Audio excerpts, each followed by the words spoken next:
మహాతలం మాయదర్పణం 10వ భాగం. విజయసేనుడు మహాతలలోకం నుండి వచ్చి మాయదర్పణం వద్దకు చేరుకున్నాడు.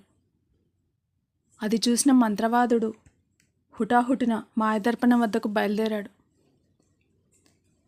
విజయసేనుడు హాటకి నది జలం ఉన్న బంగారు పాత్ర తీసుకుని భూలోకంలో దిగగానే స్వర్ణరథం మాయమైపోయింది. వెంటనే మాయదర్పణం ఉన్న ప్రాంతానికి చేరుకున్నాడు విజయసేనుడు. అంతలో మాయాముని వేషంలో అక్కడికి రానే వచ్చాడు మంత్రవాదుడు. ఆ మాయామునిని చూసి నమస్కరించాడు విజయసేనుడు. మునివర్య, మీరు మార్గం చూపినందుకే నేను మహాతలలోకానికి వెళ్ళి వచ్చాను. అక్కడి నుండి తీసుకొచ్చిన హాటకి నది జలంతో ఈ దర్పణాన్ని అభిషేకిస్తే తిరిగి ఈ దర్పణాన్ని మహాతలానికి చేర్చవచ్చు అని విజయసేనుడు పలికిన మాటలకు మంత్రవాదుడు కలవరపడ్డాడు. తిరిగి మహాతలలోకానికి ఈ మాయదర్పణాన్ని చేర్చడానిక నేను 200 సంవత్సరాల నుండి వేచి ఉన్నది. ఈ రాకుమారుడు అన్నంత పని చేసేలా ఉన్నాడు. ఎలాగైనా ఈ మాయదర్పణం నా గుహకు చేరే వరకు అప్రమత్తంగా వ్యవహరించాలనుకున్నాడు మంత్రవాదుడు. అనంతరం విజయసేనుడు హాటకేశ్వరుని ధ్యానించి ఆ మాయాదర్పణాన్ని హాటకీ నది సువర్ణ జలాలతో అభిషేకించాడు. అలా అభిషేకించిన వెంటనే మాయాదర్పణం నుండి కొన్ని మాయాశక్తులు బయటకు వచ్చి గాల్లో కలిసిపోయాయి. తక్షణమే సుదూరం నుండి పరమశివుడి డమరుకనాదం లయబద్ధంగా వినిపించడం మొదలైంది. తదుపరి విజయసేనుడు మాయాదర్పణానికి నమస్కరించి దాన్ని తన 2 చేతులతో పైకి లేపాడు. ఎప్పుడు 300 సంవత్సరాల క్రితం మంత్రవాదుడు అపహరించిన మాయాదర్పణం భూమాత ఒడిలో ఉండిపోయి తనకున్న అపూర్వ శక్తులను కోల్పోయి మాయాశక్తులను సంతరించుకుంది. నేడు విజయసేనుడి సాహసం చేత తిరిగి తన పూర్వ వైభవాన్ని పొందగలిగింది మాయాదర్పణం. మాయాముని రూపంలో ఉన్న మంత్రవాదుడు విజయసేనుడితో ఇలా అన్నాడు. రాకుమారా, నీ వంటి వీరుడు ఈ జగత్తులో ఎవరు ఉండబోరు. నీవు మహావీరుడివి. అందుకే ఈ మాయాదర్పణాన్ని తిరిగి యథాస్థానానికి తీసుకురాగలిగావు అనగానే మునికి నమస్కరించాడు విజయసేనుడు. అనంతరం మాయదర్పణ సమేతంగా మరల మహాతలానికి బయలుదేరాలని యోచిస్తున్న విజయసేనుడితో మాయాముని ఇలా అన్నాడు. రాకుమారా, మహాతలలోకానికి మాయదర్పణాన్ని తీసుకెళ్లే ముందు చండికా హోమం చేయవలసి ఉంటుంది. అలా చండికా హోమం చేసి మాయదర్పణాన్ని తీసుకెళ్తే ఇక ఎలాంటి అడ్డంకులు రావు అనగానే, మునివర్య, చండికా హోమం చేయాలంటే నేను ఇక్కడి నుండి మాణిక్యపురి రాజ్యానికి బయలుదేరాలి. హోమం అక్కడే చేయాలన్న విజయసేనుడి మాటలకు అడ్డుపడ్డాడు మంత్రవాదుడు. వద్దు రాకుమారా, ఇక్కడికి దగ్గరలో నేను తపస్సు చేసుకునే గుహ ఉంది. నీవు అక్కడికి రాగలిగితే చాలు. అక్కడే చండికా హోమం నిర్వహించవచ్చు అన్నాడు. తప్పకుండా వస్తాను మునివర్య అనగానే, రాకుమారా, మహాతలలోకానికి వెళ్ళి తిరిగి వచ్చినవాడు నీవే కనుక హోమం కూడా నీవే చేయాలి. కనుక నీ జాతకం నాకిస్తే నేను గుహకు వెళ్ళి అన్నీ సమకూరుస్తాను అన్నాడు మంత్రవాదుడు. మంత్రవాదుడి మాటలకు సరేనంటూ తన జాతకం గురించి వివరించాడు విజయసేనుడు. ఇప్పుడు గడియలు బాగాలేనందున నీవు 2 గడియల తర్వాత మాయదర్పణ సమేతంగా గుహకు చేరుకోమని చెప్పి మంత్రవాదుడు అక్కడి నుండి బయలుదేరాడు.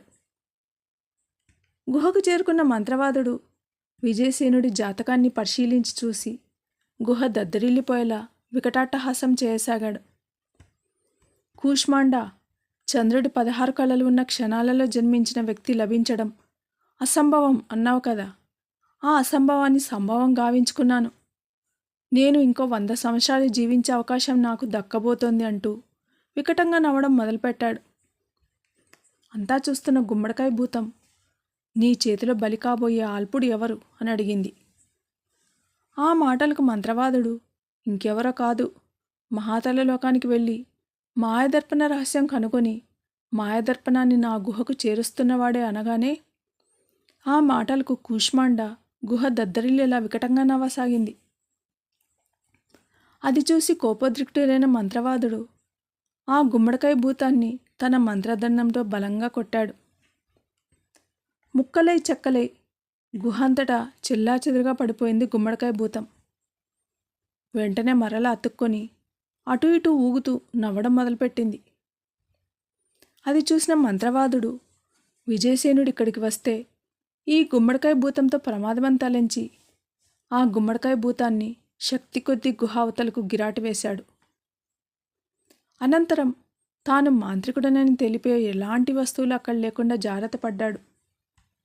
అక్కడ చండిక హోమానికి కావలసిన సరంజామా అంతా ఏర్పాటు చేసి విజయసేనుడి కోసం వేచి ఉన్నాడు. మాయాదర్పణం యథాస్థితికి రాగానే దానిని తీసుకొని మంత్రవాదుడి గుహకు బయలుదేరాడు విజయసేనుడు. మహాతల లోకం నుండి విజయసేనుడు తిరిగి వచ్చిన వార్త తెలుపడానికి కొంతమంది సైనికులు మాణిక్యపురి రాజ్యానికి బయలుదేరారు. మాయాదర్పణాన్ని తీసుకుని మంత్రవాదుడి గుహకు బయలుదేరిన విజయసేనుడికి హఠాత్తుగా ఒక విషయం స్ఫురణకు వచ్చింది.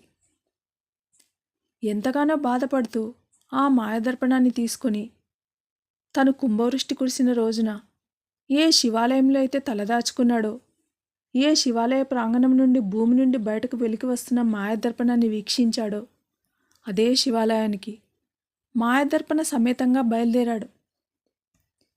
ఆ శివాలయంలో అడుగుపెట్టగానే విజయసేనుడికి ఒళ్ళు పులకించింది. అదే శివాలయం నుండి వెళ్ళి తాను మాయాదర్పణాన్ని సాధించాడు. ఇప్పుడు కూడా అదే శివాలయం నుండి మహాతల లోకానికి మాయాదర్పణాన్ని చేర్చగలను అనుకుంటూ శివుడికి నమస్కరించాడు. మాయాదర్పణాన్ని ఒక తిన్నెపై నిలబెట్టి మనసులో హాటకేశ్వరుడిని ధ్యానించుకున్నాడు.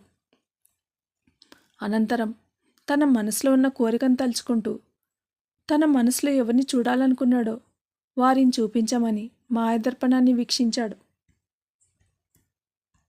విజయసేనుడు భూలోకానికి వెళ్ళిపోయినప్పటి నుండి స్వర్ణస్రవంతి దిగాలుగా ఉంటున్నది. ఆమెకు ఏం జరిగిందో అంతుపట్టక చెల్లులందరూ కలవరపడుతున్నారు. అంతలో అక్కడికి స్వర్ణస్రవంతి తల్లిగారైన మాయావల్లిక వచ్చింది. ఖిన్నవదనురాలై ఉన్న స్వర్ణస్రవంతిని చూడగానే తల్లి హృదయం ద్రవించిపోయింది. ఏం జరిగిందో తన కూతురి విచారానికి కారణమేమిటో తెలుసుకోవాలని అక్కడ చెక్కబడి ఉన్న మది ఫలకంపై స్వర్ణస్రవంతి అరచేతిని అందుకుని ఆ ఫలకంపై అచ్చుగా పెట్టింది. వెంటనే ఆ మది ఫలకంపై విజయసేనుడు అగుపించాడు. అది చూసిన మాయావల్లిక కూతురికి ఏం చేయాలో వివరించి అక్కడి నుండి వెళ్ళిపోయింది. తన తల్లి అయిన మాయావల్లిక చెప్పిన మాటలను మననం చేసుకుంటూ అత్యుత్సాహంతో అలంకరించుకోసాగింది స్వర్ణస్రవంతి. తర్వాత ఏం జరిగింది వింటూనే ఉండండి. మహాతలం మాయాదర్పణం.